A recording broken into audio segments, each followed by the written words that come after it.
नमस्कार, मैं हूं विप्नेश माथुर। देश की उन बेटियों में से एक बेटी जो आज किसी पुलिस से नहीं, किसी प्रशासन और सरकार से नहीं, बल्कि खुद से सवाल पूछ रही है कि क्या वो सुरक्षित है।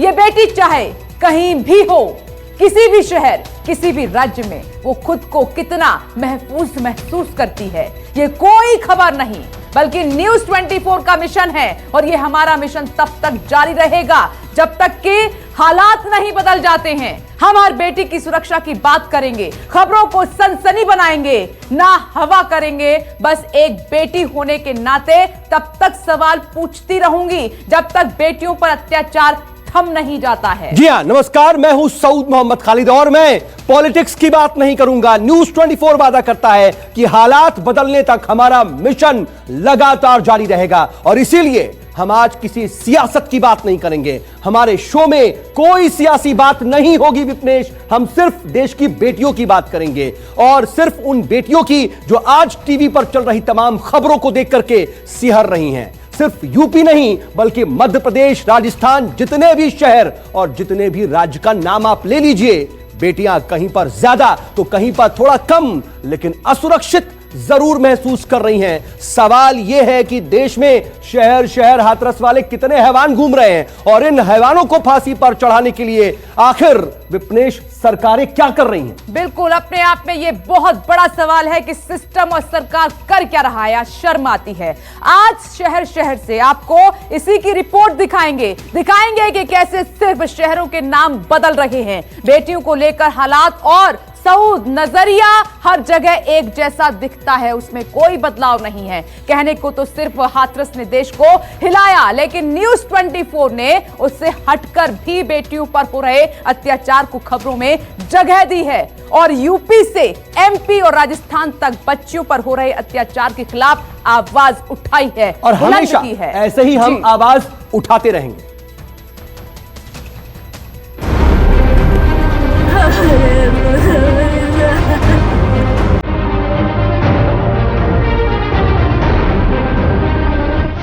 हाथरस हम चाहते हैं हमारी बेटी को घर तक ले जाया जाए। हमारे जो हिंदू नियम है, हमें हल्दी वगैरह लगानी होती है, हम अपनी बेटी को हल्दी वगैरह लगा के हमारी आखिरी बच्ची की विदाई है। लौट के तो दोबारा नहीं आएगी। हम अपनी बच्ची की अपने घर से ही, दरवाजे से ही विदाई करना चाहते हैं। बारम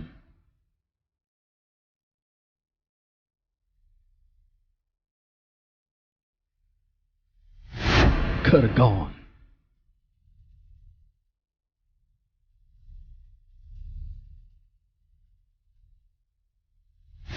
बलरामपुर,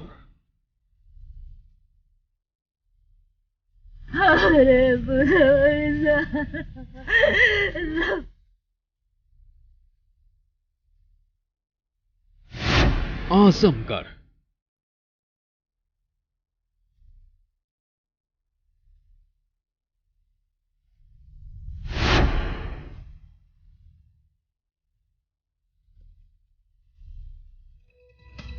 ये रिपोर्ट आपने देखी। जी हां, हाथरस कांड इकलौती घटना सऊद नहीं है। बिल्कुल, हर रोज, जी हां, हर रोज न जाने कितने शहरों में हाथरस दोहराया जाता है। हर रोज बेटियों की चीखें दबा दी जाती हैं, उनकी आत्माओं पर अत्याचार होता है। एक बेटी के नाते मैं भी चौंकती हूं, हैरान रह जाती हूं, डर लगता है ऐसी घटनाओं को देखकर और सुनकर। लेकिन विप्नेश, ये घटनाएं जितनी ज्यादा दर्द देती हैं उससे ज्यादा चौंकाती हैं, पुलिस और व्यवस्था पर सवाल खड़े करती हैं। और इसीलिए आज हम सिर्फ हाथरस की बात नहीं करने के लिए आए, बल्कि हाथरस की तरह देश भर में शहर शहर जितनी भी दरिंदगी हो रही है विप्नेश, आज हम अपने दर्शकों को सबके खिलाफ उसकी जानकारी देंगे और उसकी आवाज बनेंगे। शहर शहर में छिपे दरिंदों को सामने लाएंगे और बेटियों की जो अस्मत लूटने के बाद कहीं भी आजाद घूमने चले जाते हैं, कहीं भी पुलिस के एक्शन में देरी होती है तो किसी ना किसी और ढिलाई की वजह से वो फरार हो जाते। और सऊद, ये सवाल न्यूज 24 लगातार उठा रहा है कि अगर सिस्टम मजबूत हो जाए, सीरियस हो जाए और आम जनता की आवाज सुने तो ऐसा कभी नहीं होगा। आज हम हाथरस की बात भी करेंगे। हाथरस की बेटी की पोस्टमार्टम रिपोर्ट सामने आई है और इस रिपोर्ट को पढ़ने के बाद आपका कलेजा सिहर उठेगा। पोस्टमार्टम रिपोर्ट पे उसके साथ हुई एक एक दरिंदगी की कहानी दर्ज है। जी हां, लेकिन आज हम विपनेश बलरामपुर की वो खबर भी अपने दर्शकों को दिखाएंगे जहां हाथरस जैसी हैवानियत के बाद एक बेटी इस दुनिया को अलविदा कह गई। आपको राजस्थान के बारा की वो खबर भी बताएंगे, दिखलाएंगे, जहां नाबालिग बहनों को अगवा करने के बाद उनके साथ रेप होता है, उनकी इज्जत को तार-तार कर। और वहीं मध्य प्रदेश के खरगोन से भी चौंकाने वाली, आज बेहद डराने वाली खबर सामने आई है। इसके अलावा यूपी के आजमगढ़ से एक 8 साल की मासूम के साथ दरिंदगी की भी खबर सामने आई। बुलंदशहर में तो एक युवती को उसके घर के अंदर से अगवा कर लिया गया और उसके साथ बलात्कार को अंजाम दिया गया। लेकिन सबसे पहले हाथरस की बेटी के साथ कैसे दरिंदगी हुई, विपनेश बिल्कुल अपने दर्शकों को वो रिपोर्ट दिखा देते हैं।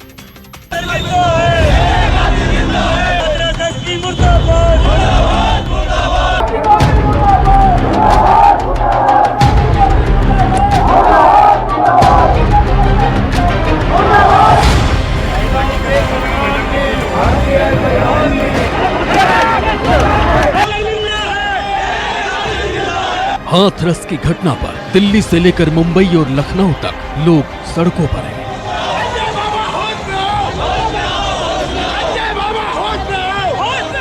आंखों में आग और दिलों में गुस्सा भरा है उन दरिंदों के खिलाफ जिन्होंने हाथरस की बेटी के साथ हैवानियत की सारी हदें पार कर दी।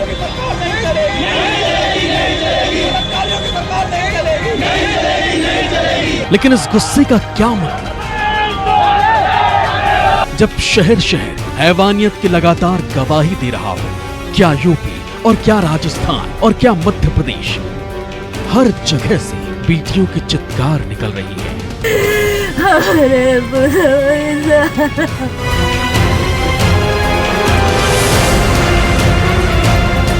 आपको राजस्थान के बारम की उन 2 बहनों का दर्द भी दिखाएंगे जिन्हें दरिंदों ने अगवा किया, एक शहर से दूसरे शहर ले जाकर रेप करते रहे। आपको एमपी में खरगोन की उस बिटिया की आप बीती भी दिखाएंगे जिसे उसके भाई के सामने ही दरिंदे उठा लिए। बलरामपुर में हुई हैवानियत की गवाही भी दिखाएंगे जहां रेप के बाद पीड़ित अस्पताल पहुंचने से पहले ही दम तोड़ गई। लेकिन सबसे पहले हाथरस की बेटी के जख्मों की गवाही दी जिसे पोस्टमार्टम रिपोर्ट में डॉक्टर्स ने दर्ज किया। पोस्टमार्टम रिपोर्ट में कहा गया है कि पीड़ित की कई बार गला दबाने की कोशिश की गई। पीड़ित के गले में लिगाचर यानी फंदे के निशान भी मिले। बार बार गला दबाने से सर्वाइकल स्पाइन का लिगामेंट टूट गया। पीड़ित की सर्वाइकल स्पाइन भी टूट गई और यही मौत की वजह बनी। जो दिल्ली के पीएम रिपोर्ट में जो मृत्यु का कारण आया है वो गले में चोट होने के कारण और उसके दौरान जो ट्रॉमा होता है उसके कारण आना बताया गया है। उसको खींचने की कोशिश की गई थी, उसके साथ अपराध, जघन्य अपराध की जो तस्वीर देखने को मिली। ये 14 तारीख का वाकया है। हाथरस के इसी जगह पर मैं ग्राउंड जीरो पर खड़ा हूँ और यहाँ से वो चीज़ बता रहा हूँ कि जब सुबह का वक्त था, रोज़ाना की तरह, हमेशा की तरह वो माँ के साथ आती थी, लेकिन जैसा उस दिन हुआ वो घर लौट के नहीं आई बल्कि वो अस्पताल गई। मतलब हाथरस के हैवानों ने पीड़ित की जान लेने में कोई कसर नहीं छोड़ी थी। 4 दरिंदों ने मिलकर गला दबाया ताकि पीड़ित मौके से जिंदा वापस ना लौट सके। पोस्टमार्टम रिपोर्ट में कहा गया कि पीड़ित के शरीर पर कई जगहों पर फ्रैक्चर थे। स्पाइनर को गर्दन से जोड़ने वाली हड्डी में फ्रैक्चर था। अस्पताल ने पीड़ित का विसरा सुरक्षित रख लिया है। विसरा को फोरेंसिक जांच के लिए भेजा जाएगा।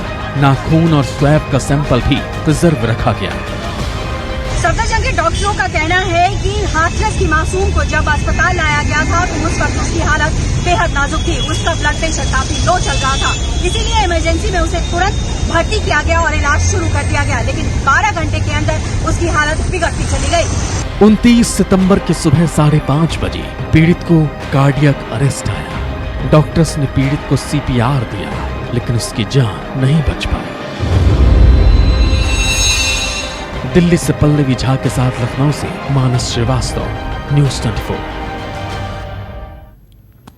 ये रिपोर्ट आपने देखी, दर्शकों ने भी देखी, मैंने भी देखी और सऊद ने भी देखी। सऊद, मैं एक महिला हूं, आप एक पुरुष हैं, आपको डर लगता है? मुझे तो बहुत डर लगता है। अब मुझे शर्म आती है विपनेश, मुझे शर्म आती है। और जो लोग इस पूरे कृत्य को कहीं जस्टिफाई करते हैं, उस पर राजनीति करते हैं, उसको जाति और मजहब में बांटते हैं, उनसे और ज्यादा घृणा होती है। और कोई भी संवेदनशील व्यक्ति ऐसा ही महसूस करेगा विपनेश। बिल्कुल। मेरा सवाल एक मन में यह भी है कि इतना कुछ हो रहा है, पढ़ा लिखा समाज है, ये मानसिकता क्यों नहीं बदल रही है?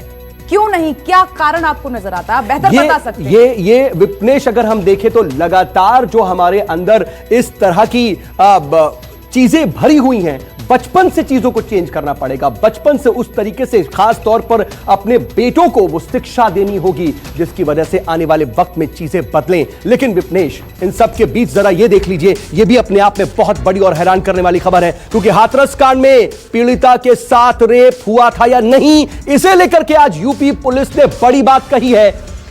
फॉरेंसिक लैब की रिपोर्ट का हवाला देते हुए एडीजी लॉ एंड ऑर्डर ने कहा है कि हाथरस में पीड़ित के साथ रेप नहीं हुआ था। सुनिए जरा साहब क्या कह रहे हैं। जो विधि विज्ञान प्रयोगशाला की रिपोर्ट भी अब प्राप्त हो गई है, जिसमें यह स्पष्ट रूप से बताया गया है कि जो सैंपल एकत्रित किए गए थे उसमें किसी तरह का स्पर्म और शुक्राणु नहीं पाया गया है। इससे स्पष्ट होता है कि कुछ लोगों के द्वारा प्रदेश में गलत तरीके से जातीय तनाव पैदा करने के लिए इस तरह की चीज़ें कराई गईं और पुलिस ने शुरू से इसमें त्वरित कार्रवाई और तत्समय कार्रवाई की है। तो ये एडीजी लॉ एंड ऑर्डर कह रहे हैं और ये अपने आप में बेहद हैरान करने वाली बात है, क्योंकि पूरे देश में इसको लेकर के गुस्सा है विपनेश, लेकिन पुलिस और प्रशासन के रवैये पर शुरू से ही सवाल खड़े हो रहे हैं। लेकिन सऊद, इसके साथ ये भी सवाल उठता है कि सच कौन बोल रहा है, झूठ कौन बोल रहा है? क्या वो परिवार, वो पीड़ित परिवार, एक माँ एक पिता झूठ बोल रहा है जिसने अपनी बेटी को खो दिया?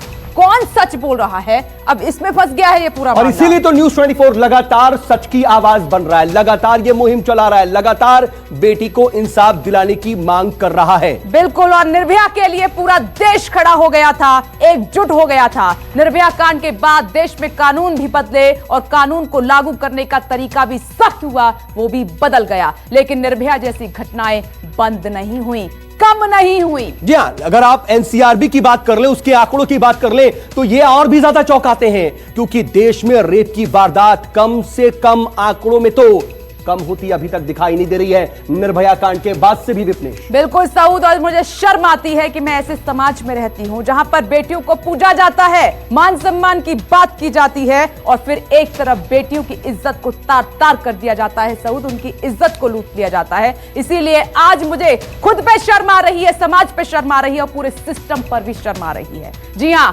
होता यह है कि कभी कभी दुनिया के सामने ही नहीं आते ये मामले, बार बार कई बार दबा दिए जाते हैं, कई बार नहीं निकल कर आते, कई बार दबा दिए जाते हैं। लेकिन जब मामले आंदोलन की सूरत अख्तियार करते हैं तो फिर दरिंदगी की कहानियां सामने आनी शुरू हो जाती हैं। जी हां, और बार बार ऐसा ही होता है। 2012 में भी ऐसा ही हुआ, लेकिन न्यूज़ 24 की मुहिम बेटियों के साथ है। न्यूज़ 24 देश की बेटियों की लगातार आवाज बनता रहेगा और सऊदी आवाज तब तक बंद नहीं होगी, तब तक नहीं दबेगी जब तक बेटियों को इंसाफ नहीं मिल जाता, सुरक्षा की गारंटी नहीं मिल जाती है।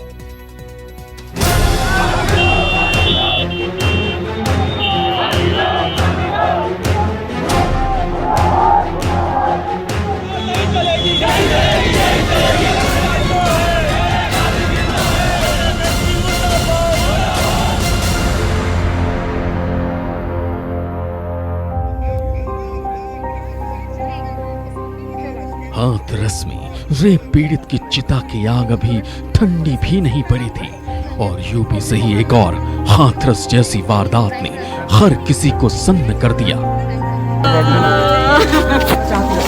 हम चाहते हैं हमारी बेटी को घर तक ले जाया जाए। हमारे जो हिंदू नियम है, हमें हल्दी वगैरह लगानी होती है। हम इस माँ को अभी भी यकीन नहीं हो रहा कि उसकी बिटिया अब इस दुनिया में नहीं है। माँ का आरोप है कि दरिंदों ने इनकी बेटी के साथ गैंग रेप किया, बेटी की कमर और पैर तोड़ डाले, जिसके चलते वो खड़ी तक नहीं हो पा रही थी। 3-4 लड़के उसको हाथ दिए, जबरदस्ती गाड़ी में उसको बैठा लिए, उसके हाथ में इंजेक्शन लगाए, उसको ले गए, उसके अपने रूम पे ले गए, उसके साथ रेप किए हमारे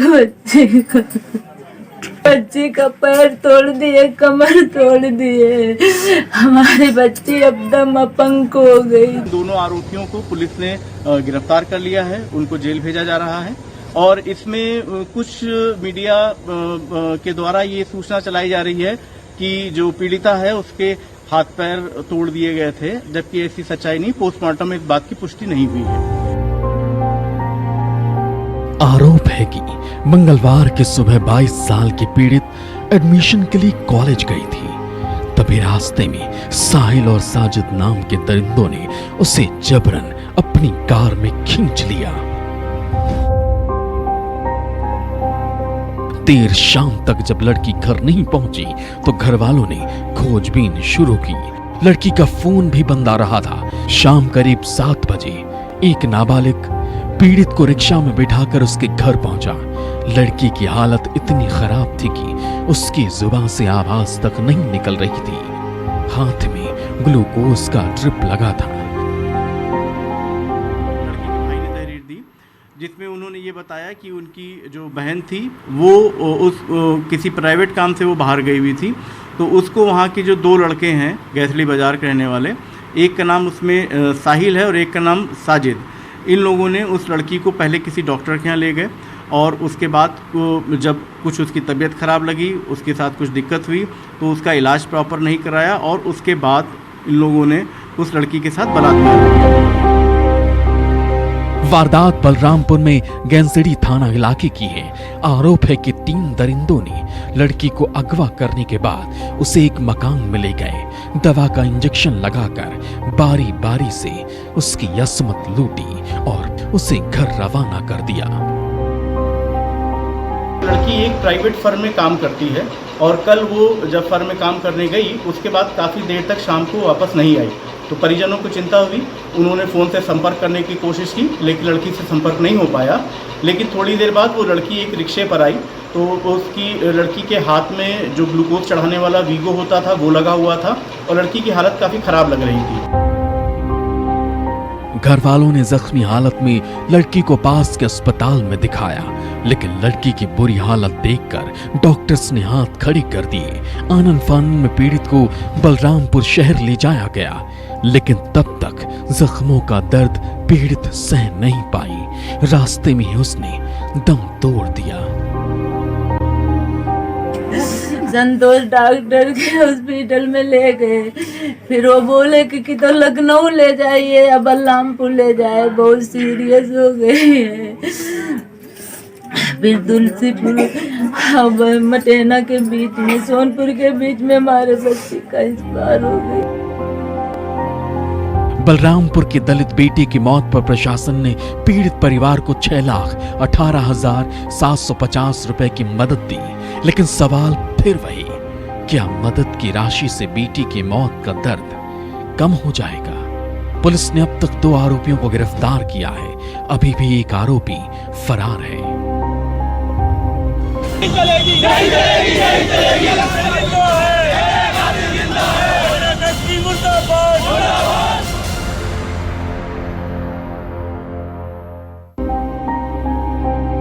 बेटियों के साथ हुई हैवानियत के लिस्ट में राजस्थान के बारम शहर का नाम भी आया है।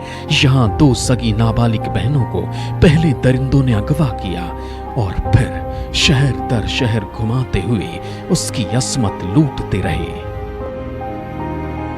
पुलिस ने तो कोई कार्रवाई नहीं की। पकड़े थे क्या वो लोग? वो तो पकड़ लेते, हमारे लड़कों को साथ ही पकड़ के लाए थे पुलिस। पुलिस ने तो फिर न तो लड़कियों का हाथ लगाया न लड़कों को लगाया, दोनों को। लड़कों को तो छोड़ दिया और लड़कियों को सखी केंद्र में भेज दिया, डराया धमकाया। फिर वहाँ से बच्चों दोनों नाबालिग बहनों को दरिंदे बारम से लेकर कोटा गए, कोटा से लेकर उसे जयपुर पहुंचे, जयपुर से अजमेर, और हर जगह नशा खिलाकर उनके साथ दरिंदगी होती रही। मैं सुबह उठा था चाय बनाने के लिए, तो कमरे में नहीं थी बच्चे। इधर उधर देखा तो नहीं मिली। बड़े लड़के से बोला मन की लड़कियां किधर गई, इधर उधर देखा तो नहीं मिली। फिर हमने वहाँ महिला थाने में जाके रिपोर्ट करवाई कि हमारी लड़कियां नहीं है, कोई ले गया बल्ला चला के।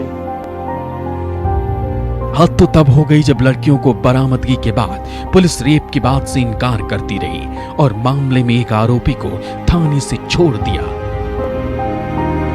लड़कियों ने जो बयान हमको दिए, प्लस हमसे भी ऊपर जो मजिस्ट्रेट साहब जो इंडिपेंडेंट एजेंसी हैं, उनके सामने जो लड़कियों ने बताया कि उनको कोई लेके नहीं गया और उनके साथ कोई गलत काम नहीं हुआ, तो जो आरोप शक के आधार पर पिताजी ने लगाए थे वो एक प्रकार से निराधार साबित हुए। लेकिन फिर भी हमने अभी इसको अनुसंधान को क्लोज नहीं किया है। इसमें और कोई यदि दृष्टिकोण है, कोई एंगल है, तो उसको हम एक्सप्लोर करके और उसमें जो विधिक कार्रवाई है वो जरूर अवश्य है। पीड़ित बहनों का आरोप है कि लड़के उन्हीं के शहर के रहने वाले हैं। अगवा करने के बाद उन्होंने जान से मारने की धमकी दी, जिस पर लड़की ने अपना मुंह पुलिस के सामने नहीं खोला।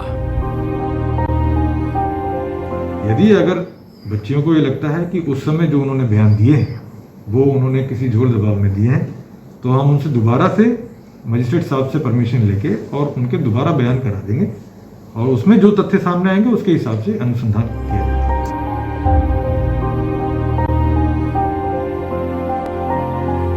मध्य प्रदेश में हैवानियत की जो कहानी सामने आई है वो हैरान करने वाली है। नाबालिग बहन खेत में अपने भाई के साथ रखवाली करने गई थी। इसी दौरान 3 दरिंदे पानी मांगने के बहाने उनके पास आए। पानी के बहाने उन्होंने रेकी की, फिर पानी पीकर लौट गए। इसके कुछ देर बाद वो लौटे और भाई के साथ मारपीट कर जख्मी कर दिया और नाबालिग लड़की को उठाकर अपने साथ ले गए। पीड़ित के साथ गैंगरेप करने के बाद दरिंदे उसे बाइक से सड़क पर फेंक कर फरार हो गए। उठा लिया, फिर क्या उठा लिया, फिर क्या करा? इज्जत लूटा उन्हें। हाँ जी, तीनों लोगों ने? हाँ, तीनों लोगों। तेरे सामने? नहीं, मेरे सामने नहीं। ये तो मतलब मैं भाग के आया था। तेरे को मारा तो भाग गया वहाँ से? हाँ, ये पता कर मतलब कि वो उठा के ले गया तो उनको किधर ले, उनको फिर ले गया 3 बहन लोग को। खत तो तब हो गई जब मदद के लिए भाई ने डायल 100 पर पुलिस को कॉल किया। बावजूद इसके पुलिस वारदात वाली जगह पर 1.5 घंटे बाद पहुंची। उसने बताया कि 3 लोग उसको खेत में ले गए, वहाँ उसके साथ दुष्कर्म किया और उसके बाद उसको लेके वापस मेन रोड पे लाके वहाँ पे छोड़ दिया। जब वो भाग रहे थे तो तब तक उसका भाई जो गांव से कुछ मदद लेके आया तो उन लोगों ने उनका पीछा किया।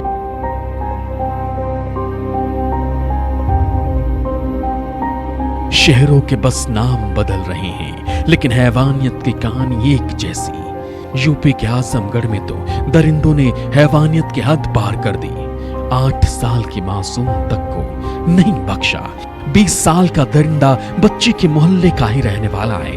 आरोप है कि जब मासूम घर के बाहर खेल रही थी तो दरिंदे ने उसे बहलाया फुसलाया, अपने साथ ले जाकर उसके साथ इंसानियत को शर्मसार करने वाली ऐसी वारदात की जिसे सुनकर कोई भी कांप जाए।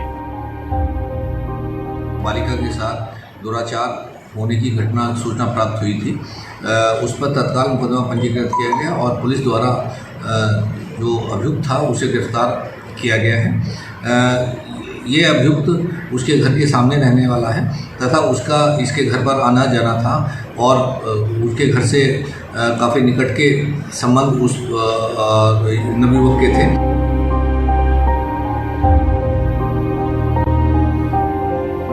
हैवानों से भरी नगरी में देश की बेटियां अपने घरों तक में सुरक्षित नहीं है। यूपी के बुलंद शहर की बिटिया तो अपने घर आंगन में सो रही थी, लेकिन क्या पता था कि जब आंख खुलेगी तो उसकी दुनिया लुट चुकी होगी।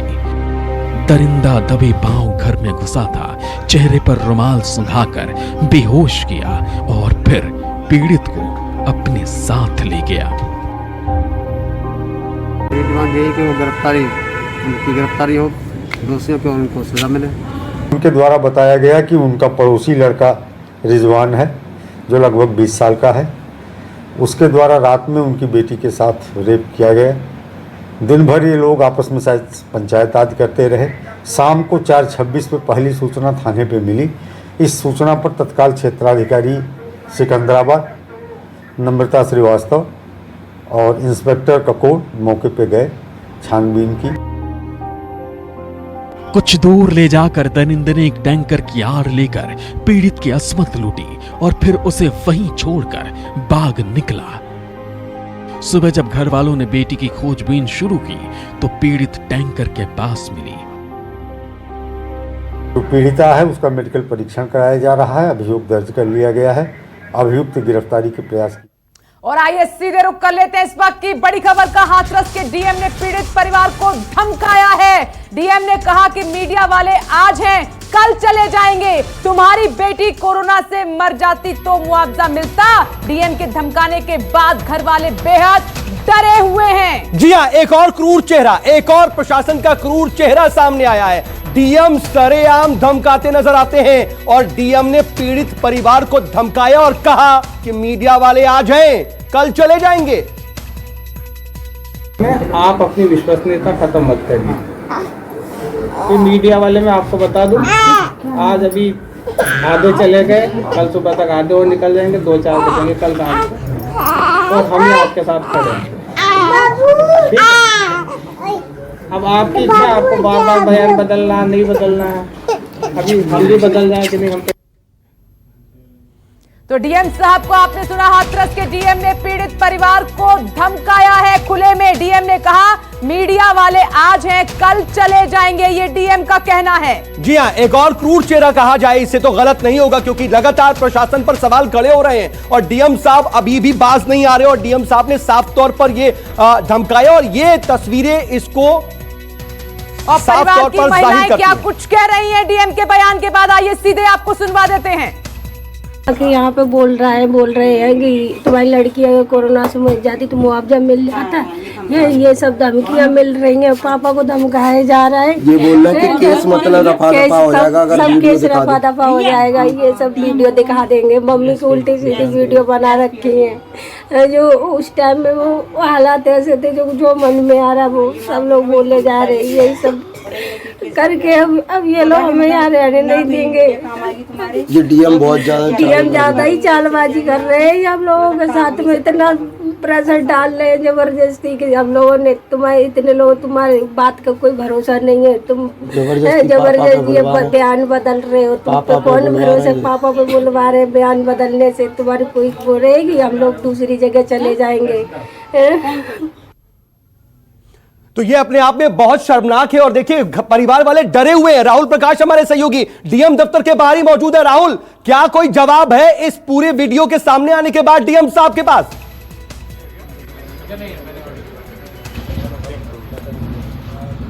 देखिए, बंद दरवाजे के अंदर डीएम बैठे हैं, बात करने की तमाम कोशिशें हो रही हैं, लेकिन उसके बावजूद यहां नहीं मिला जा रहा, क्योंकि जिस वीडियो में आपने देखा कि परिवार को किस तरीके से बोला गया है कि आज मीडिया है, कल चली जाएगी, कुछ चली भी गई है। और जाहिर सी बात है, इसी बात का जवाब लेने के लिए हम यहां पहुंचे हैं। बंद दरवाजे में आप देख रहे होंगे ये तमाम लोग खड़े हैं, उनकी सुरक्षा के लिए। हम बात करना चाहते हैं, नहीं करना चाहते बात, बिल्कुल। कुछ लोग अंदर जा रहे हैं, लेकिन वो सिलेक्टिव लोग हैं। लेकिन क्यों बाहर आके बात नहीं कर रहे? और जिस तरीके की बयानबाजी उनकी है और जिस तरीके से परिवार का एक दुख है, जो आपने देखा, जो परिवार जिस तरीके से बातें कर रहा है, खुद उनकी भाभी जिस तरीके से सामने आई और रो कर बता रही है कि उनको डराया जा रहा है, धमकाया जा रहा है, और खुद डीएम वहां बैठकर जिस तरीके की बातें कर रहे हैं कि मीडिया चली जाएगी तब आपको कौन देखेगा। यानी आप खुद समझ सकते हैं कि किस तरीके के हालात हैं और मीडिया को जिस तरीके से दूर रखा गया है, क्योंकि हम जहां मौजूद हैं, परिवार कह रहा था कि हमें डराया धमकाया जा रहा है और अब ये हकीकत सामने।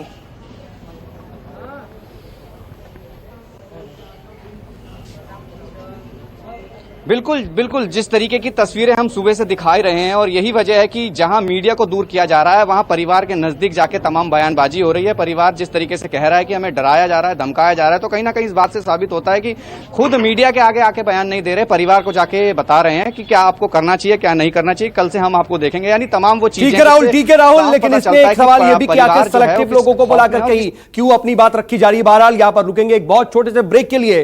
नमस्कार, मैं हूं मानक गुप्ता। अगर आपको हमारा ये वीडियो पसंद आया हो तो इसे लाइक और शेयर जरूर करें, और हाँ, हमें सब्सक्राइब और फॉलो करना ना भूलें ताकि आप देश और दुनिया की कोई खबर मिस ना करें। तो जुड़े रहिए हमारे साथ और देखते रहिए News 24।